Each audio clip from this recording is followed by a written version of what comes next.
হেফাজতের আমির সাহেব বয়োজ্যেষ্ঠ মুরব্বী, সম্মান করি আমরা তাকে, দোয়া করি আমরা তার জন্য। এই বয়সে এসে তিনি লাগামহীনভাবে যা বলছেন অত্যন্ত কষ্টকর, দুঃখজনক।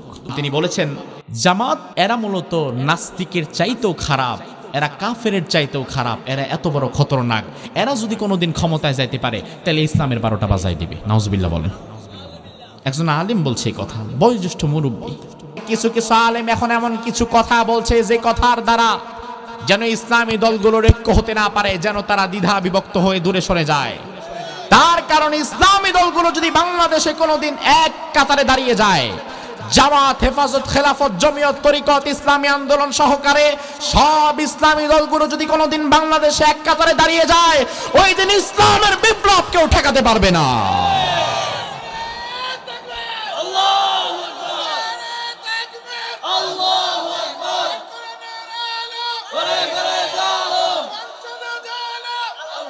কিন্তু কেন এটা হচ্ছে না? কেন ইসলামী দলগুলো ঐক্য করতে করতে কাছাকাছি যেও আবার দূরে সরে যায়? কাছাকাছি আসার পরেও আবার দূরে সরে যাওয়ার কারণই হচ্ছে এমন কিছু মুরব্বী থাকে যাদের লাগামহীন কিছু কথার দ্বারা ইসলামী দলগুলোর ঐক্য নষ্ট হয়ে যায়। এই সব হচ্ছে ভারতের প্রেসক্রিপশন। কারণ দাদা বাবুরা দিল্লিতে বসে হিসাব কষে দেখেছে বাংলাদেশের ইসলামী দলগুলো যদি এক কাতারে চলে আসে, ইসলামী বিপ্লব এদেশে ঠেকানো যাবে না। আমার ভাই আলেমদের বিরুদ্ধে স্বাভাবিকত কোনো কথাই বলা যাবে না। তার কারণ ইন্নামা ইয়াখশাল্লাহা মিন ইবাদিহিল উলামা, আল্লাহকে সবচেয়ে বেশি যারা ভয় পায় তারাই হচ্ছে আলেম। সমাজে ভালো মানুষ কম, কথা ঠিক, তবে সমাজে ভালো মানুষদের লিস্ট করা হলে আপনার ইমাম সাহেবও তাদের মধ্যে একজন থাকবে। কারণ ইমাম সাহেব আল্লাহর রহমতে এখনো পর্যন্ত সে সুদ খায় না, ঘুষ খায় না, জিনা ব্যভিচারে লিপ্ত হয় না।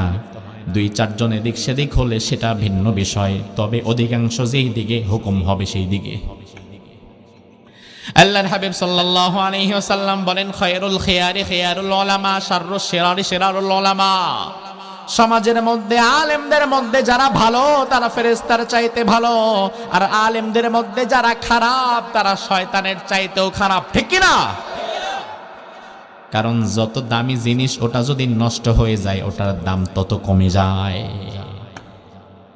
সাধারণ ভাত পচলে সকালবেলা পানি দিয়ে পান্তা বানায় খাওয়া যায়, কিন্তু দামি কাচ্চি বিরিয়ানি যদি নষ্ট হয়ে গন্ধ বের হয় ওইটারে নতুন করে পানি ঢাইলা খাইতে পারবেন না। আল্লাহর হাবিব সাল্লাল্লাহু আলাইহি ওয়াসাল্লাম বলেন এভাবে করে কিয়ামতের আলামতগুলো যখন প্রকাশ পেয়ে যাবে, আল্লাহ রাব্বুল আলামিন আর জমিনটাকে টিকিয়ে রাখতে চাইবেন না, জমিন আল্লাহ ধ্বংস করে দিতে চাইবেন।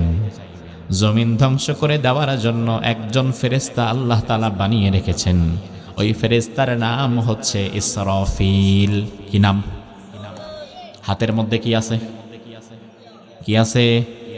সিঙ্গা মানে বড় বাঁশি, সাউন্ড গ্রেনেড। অনেক সময় দেখবেন মিছিল যখন হয়, মিছিলের মধ্যে পুলিশ মানুষকে ছত্রভঙ্গ করার জন্য সাউন্ড গ্রেনেড মারে, বিরাট একটা শব্দে বিস্ফোরণ হয়।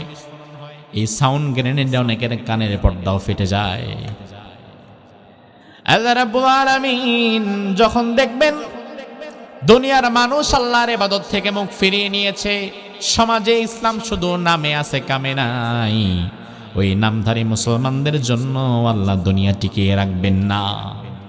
আল্লাহ রাব্বুল আলামিন তখন ইসরাফিলকে বলবেন, ইসরাফিল সিংহায় ফু দেওয়া লাগবে, প্রস্তুতি নাও।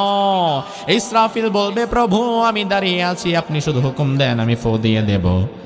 বিশ্বনবী বললেন, ইসরাফিল যেই দিন সিংহায় ফু দিবে ওই দিনটা হবে জুমাবার।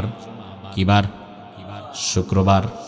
শুক্রবারে আল্লাহ তাআলা ইসরাফিলকে প্রথম সিংহায় ফু দিতে বলবে।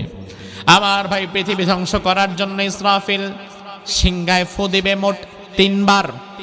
জোরে কোন কয়বার? 3 বার মোট ফু দিবে ইসরাফিল সিংহায়। নাফখাতুল ফাজা বিভৎসতার ফুৎকার, নাফখাতুস সাখ মৃত্যুর ফুৎকার, নাফখাতুল কিয়ামা কিয়ামতে আল্লাহর দরবারে দাঁড়িয়ে যাওয়ার ফুৎকার।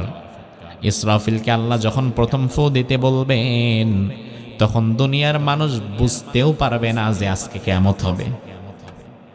স্বাভাবিক জীবন যাপন করবে, কেউ মসজিদে থাকবে, কেউ বাজারে থাকবে, কেউ বাহিরে থাকবে, হাটে মাঠে ঘাটে বাজারে গঞ্জে।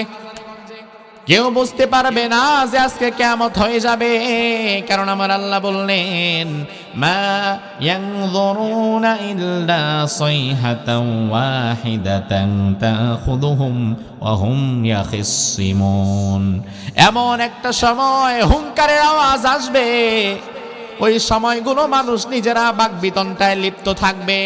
আল্লাহর হাবিব হাদিসের মধ্যে বললেন, একজন ব্যক্তি বাজারে গিয়েছে, সদাই কিনে হাতের মধ্যে নিয়েছে, আর এক হাত পকেটে ঢুকায় আর টাকা বের করেছে। সদাই কিনে পকেটে হাত ঢুকাইছে, টাকা দিবে, হাত ঢুকানোর পরে হাতটা বের করার আগেই দেখে বাসি ফু দেওয়া হয়ে গেছে। ওই লোকটা বুঝবেও না যে কিয়ামত।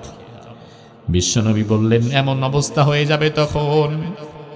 এক ব্যক্তি প্লেটের মধ্যে খাবার নিয়েছে, খাবারগুলো হাত দিয়ে সুন্দরভাবে মেখেছে, লোকমা তৈরি করেছে, এবার মুখের মধ্যে দিবে।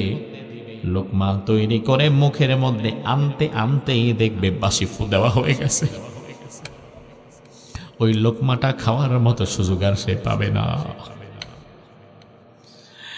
আজকে যেমন জুমাবার, ঠিক এমন এক শুক্রবারে কিয়ামত হবে। আজকে শুক্রবার চলে গেল, আজকেও ভূমিকম্প হলো। আজকের ভূমিকম্প তো কিয়ামত হয়ে যেতে পারতো আমার ভাই। কিয়ামত যখন হয়ে যাবে তখন অবস্থাটা কতটা ভয়াবহ হবে। আল্লাহ রাব্বুল আলামিন ইসরাফিলকে বলবেন, ইসরাফিল, জমিনে যেহেতু আর সাচ্চা মুসলমান নাই, ইসলাম কোথাও নাই, নামধারী মুসলমানের জন্য আমি আল্লাহ জমিন টিকিয়ে রাখতে পারবো না, এবার তুমি বাঁশিতে তোমার প্রথম ফুটা দিয়ে দাও। ইসরাফিল আলাইহিস সালাম প্রথম যখন সিংগায় ফু দিবে, এত জোরে তার আওয়াজ হয়ে যাবে।